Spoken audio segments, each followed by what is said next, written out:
todos. Boa noite. Hoje nós vamos refletir um pouquinho a respeito do tema principal, está no capítulo 14 da Gênesis, que são os fluidos, né? Mas, conforme a codificação de Allan Kardec, nós vamos nos basear também, principalmente no Livro dos Espíritos, algumas questões, até mesmo porque dentro da sua codificação, para que os assuntos não se tornassem maçantes, ele distribuiu, de forma didática para facilitar o nosso estudo. E esse tema de hoje é bastante importante, porque uma vez entendido e uma vez a gente conseguindo colocar pelo menos parte dessas orientações dos Espíritos em prática, nossa vida com certeza vai se transformando a cada dia. Até mesmo porque os fluidos são tudo, a base de todas a nossa natureza. Então, dentro desse capítulo, Allan Kardec começa fazendo um paralelo com a ciência, com os conhecimentos da ciência. Ele diz que a ciência resolveu a questão dos milagres, que mais particularmente derivam do elemento material, quer explicando-os, quer demonstrando a impossibilidade em face das leis que regem a matéria. E realmente, se a gente observar ao longo da história, o quanto a ciência evoluiu. Coisas que no passado eram tidas como sobrenatural, hoje já explica, conforme ele diz aqui, demonstrando a existência, explicando o motivo ou provando também a inexistência da mesma forma o motivo. Mas ele continua. Mas os fenômenos que prepondera o elemento espiritual, esses, não podendo ser explicados unicamente por meio das leis da natureza, escapam às investigações da ciência. Tal a razão porque eles, mais do que os outros, apresentam os caracteres aparentes do maravilhoso. É, pois, nas leis que regem a vida espiritual que se pode encontrar a explicação dos milagres desta categoria. Então, quando tratando relacionado à questão espiritual, por ser algo intangível, algo imponderável, a ciência ainda não conseguiu, embora em alguns estudos já procura se aproximar, mas o fato é que ainda não conseguiu relacionado a isso. E por isso mesmo que, conforme os Espíritos dizem, traz esse caráter do sobrenatural. E a doutrina espírita vem nos dar essa orientação, nos dar esses esclarecimentos para que a gente entenda como se dá esse processo. E dentro desse capítulo, ele explica até mesmo, a gente começa a compreender também como se davam os milagres de Jesus, como se transformavam. E muitos casos também que a gente vê, quantos casos que a ciência não comprova, não consegue entender, a medicina não consegue entender de pacientes, às vezes, sem nenhuma, na visão da medicina, na análise da medicina, sem nenhuma condição de sobrevivência, de forma inexplicável, obter a cura. Então, são casos como esse que a gente consegue explicar através desses elementos espirituais. E para que a gente entenda, ele traz também, explica a respeito do fluido cósmico universal, que seria, a gente comparando com a nossa matéria, seria como se fosse um repositório central do universo, com a matéria-prima da mais pura, da pureza, maior pureza, vamos dizer assim, e sofre as transformações. Então, ele diz que o fluido cósmico universal é uma matéria alimentar primitiva, cujas modificações e transformações constituem a inumerável variedade dos corpos da natureza. Então, a inumerável variedade dos corpos da natureza.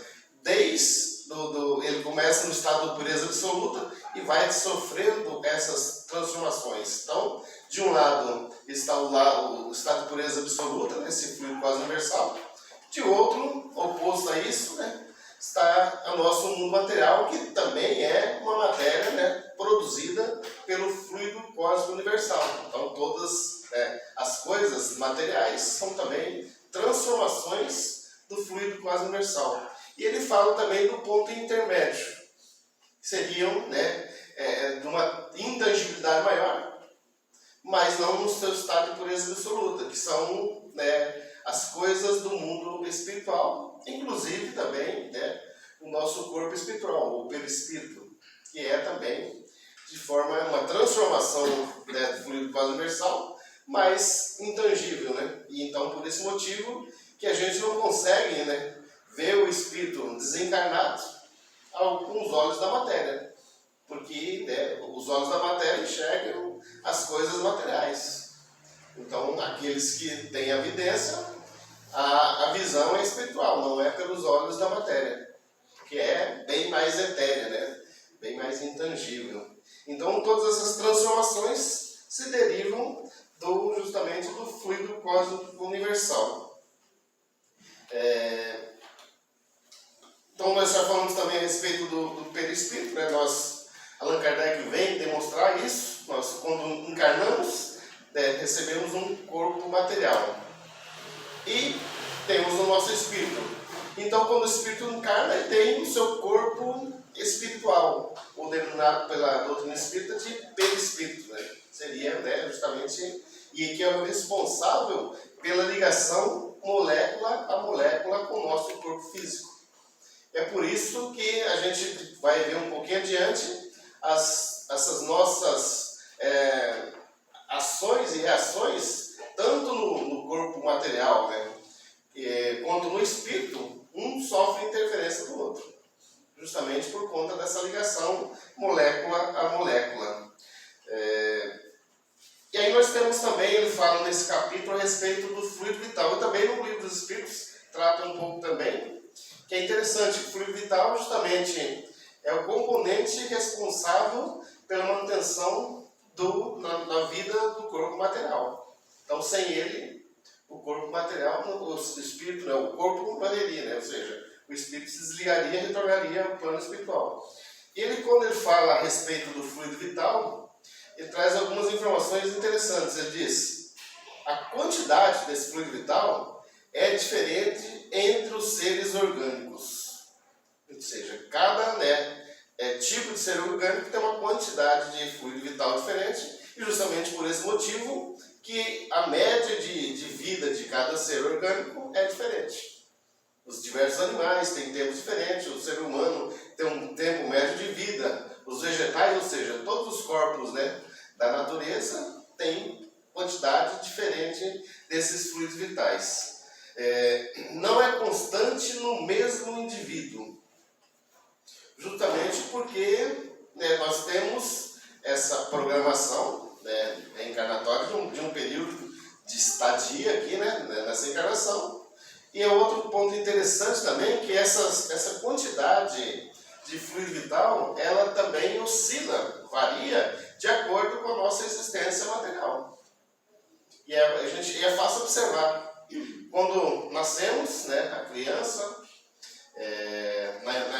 na infância, na adolescência, na juventude, há uma grande quantidade de fluido vital. Basta ver, né, a energia, né, que temos nesse período aí da nossa existência. E à medida que vamos avançando, essa quantidade vai gradativamente sendo reduzida. E quando falamos, né, de uma morte natural, sem nenhuma interferência, seja um acidente ou seja um problema de saúde, uma morte natural, esse fluido vital vai se esgotando até que cessa. E o corpo, então, a morte do corpo físico. Mas é interessante também, se nós observarmos na nossa existência, essa quantidade, ela oscila de acordo com aquilo que acontece com a gente. Nós falamos na criança, por exemplo, tem uma grande quantidade de fluido vital, grande quantidade irradia energia. O que acontece quando a criança adoece? Naquele momento, né, esse efeito daquele mal vai interferir na quantidade de fluido vital e, consequentemente, ela vai ficar debilitada. Então, a criança que antes era ativa, que corria, brincava, alegre, vai ficar debilitada, não vai querer brincar, não vai querer, né, ficar... Ela muda totalmente, porque reduz essa quantidade. E depois, à medida que ela vai se restabelecendo, vai se repondo e ela volta normalmente, né, os mesmos níveis de energia que tinha antes. Então ela pode sofrer oscilação no decorrer da nossa existência. E ele diz também que se esgota e se extingue, né, se não for renovada e absorvidas pelas substâncias que o contêm. Então, nós precisamos constantemente estar repondo esse fluido vital para que a gente mantenha o nosso corpo vivo. E por fim, e o mais interessante, né, que ele diz, transmite-se de um indivíduo para o outro. Ou seja, pelo meu ato de boa vontade, eu posso transmitir para uma outra pessoa, ou vice-versa. Posso receber quando estou necessitado. Então, nós podemos sim transmitir essa quantidade, né, esse fluido vital e auxiliar outras pessoas. E se analisarmos, durante, por exemplo, a aplicação do passe, né, há essa transmissão de energia, mas não só, no nosso dia a dia.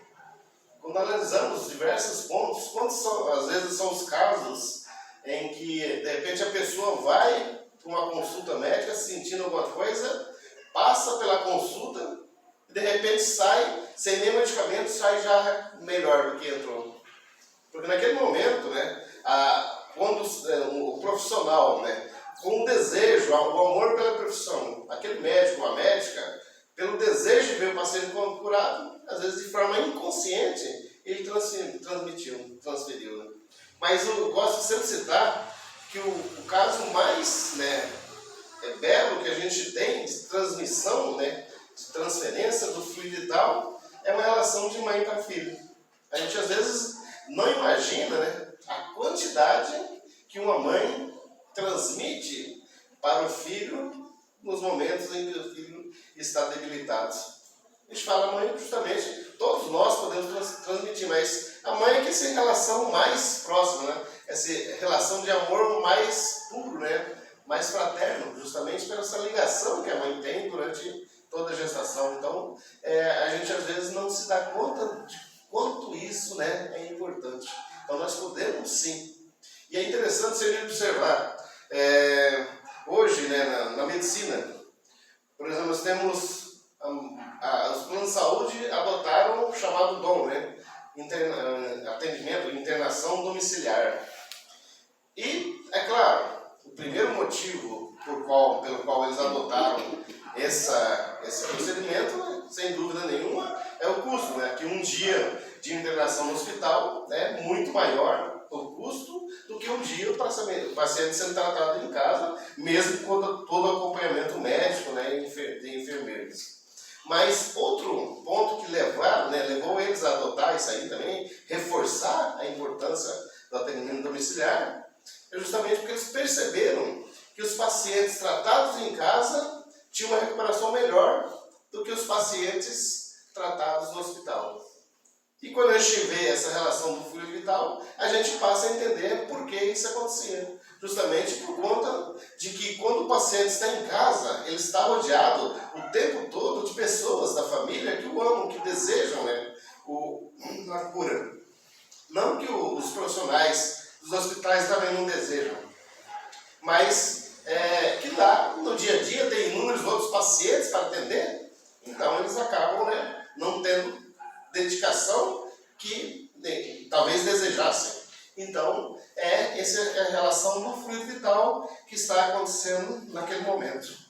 Então, quando nós falamos também a respeito disso, dessa transmissão, então são fluidos, né? São energias que estamos transmitindo. Porque toda a nossa volta, toda a nossa existência, né, ela é composta de energias.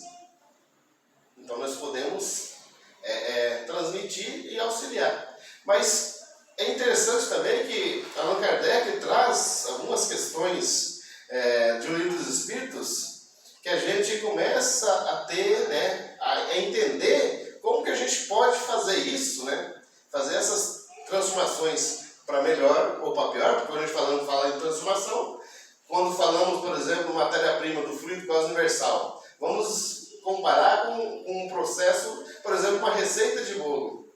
Então, temos lá o ingrediente principal. Mas o bolo vai ficar melhor ou pior de acordo com os demais ingredientes auxiliares que a gente vai utilizar e a quantidade. Então, da mesma forma, o fluido quase universal, quando a gente fala em transformações, nós temos as transformações positivas e as transformações negativas, que nós mesmos produzimos. Então, na questão 282 de O Livro dos Espíritos, Allan Kardec pergunta: como os espíritos se comunicam? Nós encarnados temos os nossos órgãos de comunicação. O espírito não tem mais o corpo físico. Então, como se dá a comunicação entre os espíritos? Aí os espíritos respondem pela a transmissão do pensamento, através da transmissão do pensamento pelo fluido cósmico universal. Então está lá novamente o fluido cósmico universal pelo pensamento, ou seja, eles manifestam o pensamento, esse pensamento irradia por todo o universo. Ou seja, o fluido cósmico universal vai se irradiar por todo o universo. Então, é diferente de nós. Por exemplo, eu posso estar falando uma coisa e pensando outra. Então nós, com o nosso corpo físico, a gente consegue mascarar muito do que verdadeiramente somos. Quando retornamos à pátria espiritual sem o nosso corpo físico, não mais. Pensamos, é como se estivesse verbalizando todo o nosso pensamento. E aí outra questão dos anos 82, logo em seguida: os espíritos podem esconder seus pensamentos? E aí a resposta: não. Se é um pensamento, se transmite pelo fluido cósmico universal, consequentemente não há como esconder. É interessante, quando a gente lê a obra Nosso Lar, André Luiz fala nisso. Que ele, em determinado momento, estava ali num grupo de pessoas e ele fala, cita lá que ele cora de vergonha quando ele percebeu, que até então ele não estava habituado ainda a esse processo, que todos os pensamentos dele estavam sendo captados por todos ali. Então, ou seja, não tem mais máscaras, as máscaras caem e somos verdadeiramente quem diz que somos. Se somos bons, seremos bons. Se somos maus, seremos maus. Então não tem como esconder. E aí, questão 457, os espíritos podem conhecer nossos pensamentos mais secretos? Quando a gente fala de pensamento, que os espíritos se comunicam através do pensamento, nós não conseguimos captar o pensamento. Porém, nossos pensamentos, se é um pensamento, isso vai se irradiar, vai ser captado também pelos espíritos. E quando são os casos que a gente vê de relatos de grupos mediúnicos, onde às vezes ali o médico está ali fazendo o atendimento, às vezes entra em dificuldade porque o espírito, às vezes nós somos uma pessoa aqui na casa espírita e somos outra no trabalho, no dia a dia, somos outros na família. E o espírito, às vezes que a gente está lá, de repente querendo dar uma de bonzinho, falando de coisas morais, ele sabe. E quando são as vezes que ele fala, você pensa que eu não sei, ele não fala, mas ele não fala o que é, mas ele fala, você pensa que eu não sei quem você é, o que você fez? Porque ele sabe, ele está captando ali o pensamento. Às vezes estamos falando uma coisa e pensando outra. Então, eles sim podem conhecer nossos pensamentos. E ele responde assim: conhece até mesmo o que desejamos ocultar de nós mesmos. Nem atos, nem pensamentos podem ser dissimulados para eles. Então, pensamos, agimos, eles estão captando. E muito mais que a gente, às vezes, nós no dia a dia. A gente observa um pouco, mas eles têm todo o tempo para observar o quanto eles necessitarem. E aí outra questão também, seguindo, em relação aos pensamentos: os espíritos influenciam nossos pensamentos e nossas ações? A questão 459. A influência é maior do que supomos. Muitas vezes são eles quem nos dirigem. Então, influencia sim, maior do que a gente imagina, e muitas vezes são os espíritos que nos dirigem. E aí nós, não está no livro, mas a gente pode fazer uma outra pergunta: que tipo de espíritos que nos dirigem? Será que a gente para pensar no nosso dia a dia se estamos sendo influenciados por qual tipo de espíritos? E a resposta é muito simples, Depende da qualidade dos nossos pensamentos. Se estamos tendo pensamentos positivos, pensamentos do bem, né, de perdão, uma série de coisas, consequentemente, não está vindo de maus espíritos. Agora, se estamos tendo pensamentos negativos, sentimentos negativos, muito provavelmente, né, muitos deles são nossos, mas muitos são influências. Então, muito provavelmente, estamos cercados de espíritos negativos. E como se dá essa atração? Justamente pelos nossos pensamentos. E a gente começa a entender porque Jesus já nos orientou, né? Vigiai e orai para não cairdes em tentação. A que ele estava se referindo? Vigiai o quê? Os pensamentos. E para que serve a oração? A oração serve justamente para que a gente possa equilibrar novamente os pensamentos e não cair na tentação de colocá-los em prática. Então, quando estamos vigilantes, a nossa tendência em retornar aos bons pensamentos é muito maior do que, né, quando não estamos. Então, quando passamos a entender, passamos a vigiar mais os nossos pensamentos. E tem um ponto importante também. Se falamos que são energias, transformações do fluido cósmico universal, quando estamos emitindo pensamentos, são energias que estamos emitindo. E aí, a qualidade dessas energias, novamente, está relacionada à qualidade dos nossos pensamentos. E é semelhante, né, quando a gente analisa essa questão do fluido quase universal, é semelhante, por exemplo, às energias, ou as ondas eletromagnéticas que temos no ambiente. Nós não vemos, não percebemos, mas estão aí. Os nossos celulares estão ligados, captando essas ondas. Se ligarmos o rádio numa emissora, sintonizarmos uma determinada frequência, ela vai captar uma determinada emissora. A televisão da mesma forma. Então, da mesma forma, os nossos pensamentos são sintonias que a gente coloca de acordo com a qualidade. Sintonizamos coisas boas ou sintonizamos coisas ruins. Quando falamos que geramos energias, dependendo da qualidade, elas podem ser benéficas ou maléficas. E aí um ponto interessante que a gente analisar. Quando emitimos, nós somos o emissor. Nós somos os primeiros beneficiados ou prejudicados por essas energias.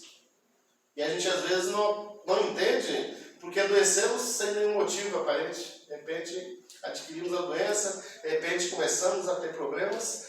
Quando falamos no perispírito, se estamos gerando essas energias, de onde vem essas energias? Do nosso espírito. Que consequentemente, se está ligado a molécula, vai ser transmitida ou vai afetar o nosso corpo físico. Às vezes afeta de forma irreparável. Então, se geramos essas energias, nós somos o primeiro a usufruir dessas energias. Então, se, por exemplo, emitimos um pensamento negativo, estamos com um sentimento negativo contra alguém, então emitimos essas energias, saem de nós, consequentemente vão afetar o nosso organismo.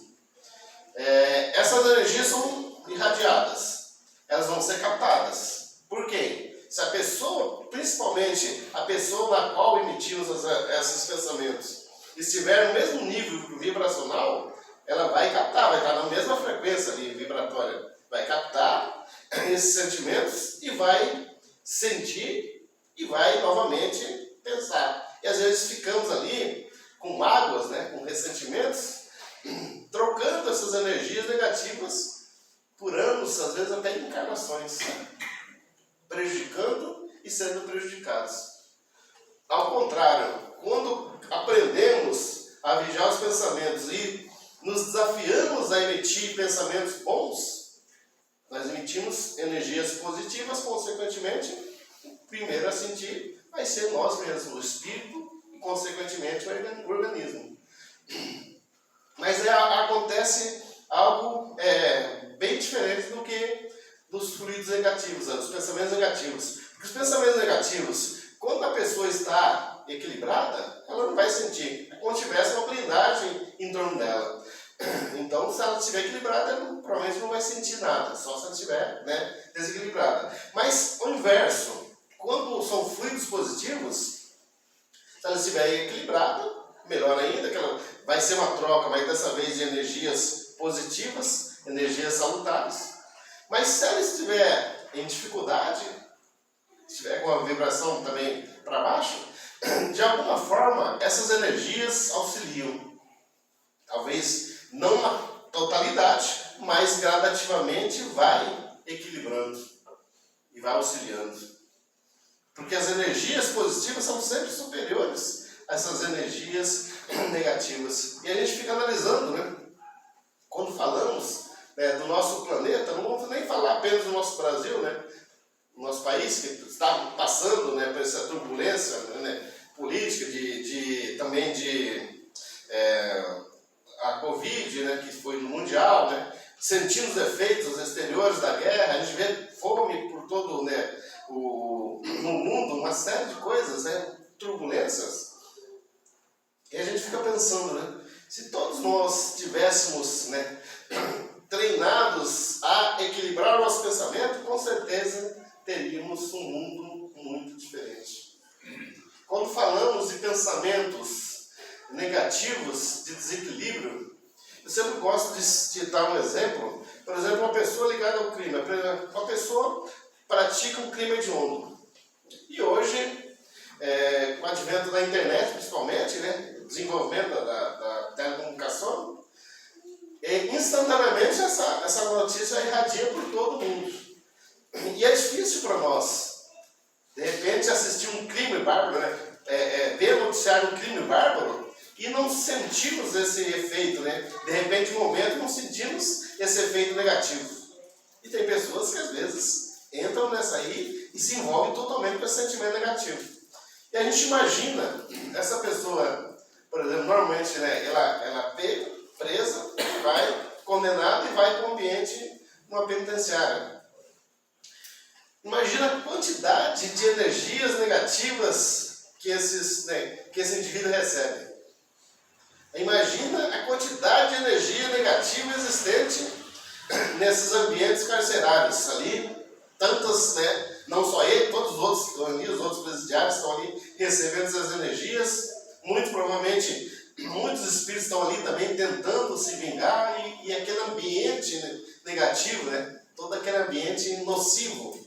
E a gente pergunta, qual é a probabilidade da pessoa entrar no estado de consciência ali e refletir a respeito daquilo que ela fez naquele ambiente? Não estamos concordando com o crime, com aquilo, com o ato que ela fez. Mas imagine o seguinte, ao inverso, se entendêssemos esse processo, e não vamos concordar jamais, vamos sentir, né, processo, não estamos falando de apoio ou não, mas se entendemos esse processo e orássemos para que essa pessoa, né, para que Deus ajudasse essa pessoa, para que ela sentisse a sua consciência e através disso mudasse. Ou seja, emitíssemos boas vibrações, bons fluidos para essas pessoas. Com certeza o ambiente seria totalmente diferente. Quantos talvez poderiam se recuperar, né? Poderiam se transformar através disso. E todas as outras formas. Os nossos lares, às vezes, transformamos em verdadeiros ambientes nocivos pela forma que agimos, às vezes com desavenças, né? Com agressões, com uma série de coisas ali que vão minando, né, esse ambiente, e a gente não entende porque as pessoas ali adoecem. Quando adentramos a esses ambientes insalubres, a gente sente. Sai, de repente, você entra ali e se sente mal. Sai como se estivesse carregado, como se estivesse, né, com 200 quilos nas costas. Ao contrário, como é bom você adentrar num lar equilibrado, você sente aquela paz, aquela tranquilidade. De repente, não só lar, mas ambientes, né? A empresa, podemos transformar a empresa assim, um ambiente negativo ou positivo, na casa espírita. Os templos religiosos, de uma forma geral, normalmente por quê? Que a gente sente essa paz quando a gente entra? Justamente porque são ambientes mais livres, que são, né, normalmente controlados pela equipe espiritual, justamente que a gente tenha um ambiente propício para que a gente possa, então, né, se restabelecer, se revigorar.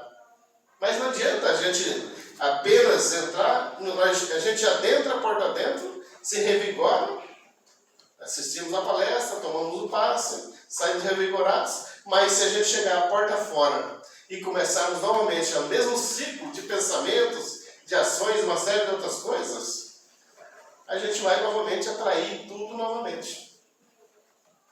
Quando são os espíritos que às vezes nos acompanham, muitos têm autorização para entrar, e entram e compreendem, seguem a caminhada e deixam, né, desistem da perseguição a nós.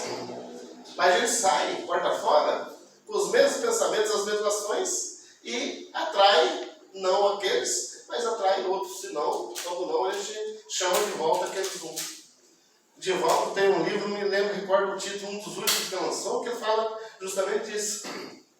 Uma família, a mãe, a filha e o filho, a filha mais nova, e eles iam na casa espírita, participavam do grupo de Jude e tudo mais, e quando saíam porta fora, Divaldo relata que os pensamentos, né, deles atraíam. E a menina, a mais nova, e nunca era ouvida, ela aconselhava e nunca era ouvida pelo irmão mais velho e pela mãe, que era a única equilibrada, que saía e mantinha esse nível de equilíbrio, porque eles novamente levavam tudo novamente, iam atraindo tudo novamente. Então, dentro desse processo, o pensamento é o primeiro ponto, é a parte fundamental, porque através do pensamento é que surgem as ações, a materialização daquilo, do pensamento, ou se não, a intenção. Uma das questões do Livro dos Espíritos, o Allan Kardec pergunta se aquela pessoa que pensou algo, né, de repente pensou em fazer algo, eu pensei em fazer, né, cometer alguma violência, eu pensei em me beneficiar de alguém, né, através de alguma ação financeira, por exemplo, e então, mas eu pensei, mas não executei, eu tenho a mesma culpa que tivesse executado? E os espíritos respondem, depende. Se você não executou, porque você pensou e lutou contra isso, embora a sua vontade fosse fazer, mas você lutou e conseguiu resistir, você tem um merecimento. Agora, se você não fez por falta de oportunidade, é como se tivesse feito. Porque se você tivesse a oportunidade, teria feito. Eu não agredi a outra pessoa porque eu não tive oportunidade. Eu não fiz porque eu não tive oportunidade. Se eu tivesse oportunidade, eu teria me beneficiado financeiramente, por exemplo. Então, está tudo ligado ao desejo, não só o pensamento é tão dependente, traz tanto prejuízo como ação. E se a gente analisar dentro da parábola que foi lida no início, quando ele traz ali o rico e o Lázaro, se a gente analisar o que estava se referindo ali, a gente sabe, né? O inferno não existe eterno, a condenação eterna não existe. Então ele estava se referindo ali justamente à nossa consciência. O que vai trazer o estado de céu e do inferno? É a nossa consciência. Porque o Lázaro, ele passou durante todo o seu tempo em sofrimento, e isso fez com que ele estivesse sempre equilibrado, sempre dentro do processo. O rico, já por sua vez, por ter todas as condições, abandonou, esqueceu de fazer o bem, pouco pensamento com todas as questões. E o que cobrou? O que colocou ele naquele estado? É justamente a sua consciência. Então, nossa consciência é que vai determinar nosso rumo, né, para onde iremos após a morte no nosso corpo físico. E não só após, mas durante aqui a nossa existência. Se estivermos com a consciência tranquila, com certeza estaremos em condições de enfrentar as dificuldades. Com certeza os problemas parecerão menores, não que serão menores, mas que a nossa forma de agir transformar em coisas menores. Porque nós é que determinamos isso através dos nossos pensamentos, das nossas ações. É por isso, novamente, que Jesus, né, nos aconselhou: vigiai e orai para não cair em tentação. Então, quando estivermos lembremos disso para que a gente tenha, então, essa condição e nós sabemos diferenciar, né? Porque Allan Kardec também pergunta, como a gente pode diferenciar, né? O que é de espírito, o que é nosso? Depende. No nosso estado, a gente consegue diferenciar. E ele diz, né, a do espírito é como a voz que vos fala. Porque a gente tem essa condição também na nossa consciência de discernir o que é certo e o que é errado. Independente se é do espírito ou se é nosso, nós sabemos se é certo ou se é errado. Então não teremos argumentos quando chegarmos lá, mas eu não sabia. Nós sabíamos sim, que a nossa consciência diz. Não vai por esse caminho, vai por esse. E a gente, por estar afinizado com determinadas ações, principalmente as materiais, a gente ignora a voz da consciência, ignora a voz dos bons espíritos e dá ouvidos ao nosso desejo e aos maus espíritos. E quando retornamos, a nossa própria consciência diz, né? Nós escolhemos, tivemos o livre-arbítrio, consequentemente teremos que responder. Então, está em nossas mãos a felicidade maior ou menor. Depende, sobretudo, desses pontos. Então, os fluidos são pontos fundamentais de todo o processo. Uma vez entendido, e a doutrina espírita nos dá essa condição de compreender, e através disso, as dificuldades estão se tornando menores, para a gente passe a entender, primeiro, o motivo por que está acontecendo. Ninguém sofre de graça. Embora, talvez, nessa existência, sejamos inocentes em determinados sofrimentos, mas muito provavelmente foi por existências anteriores ou porque nós solicitamos. E solicitamos por quê? Justamente para libertar a nossa consciência através dessas depurações.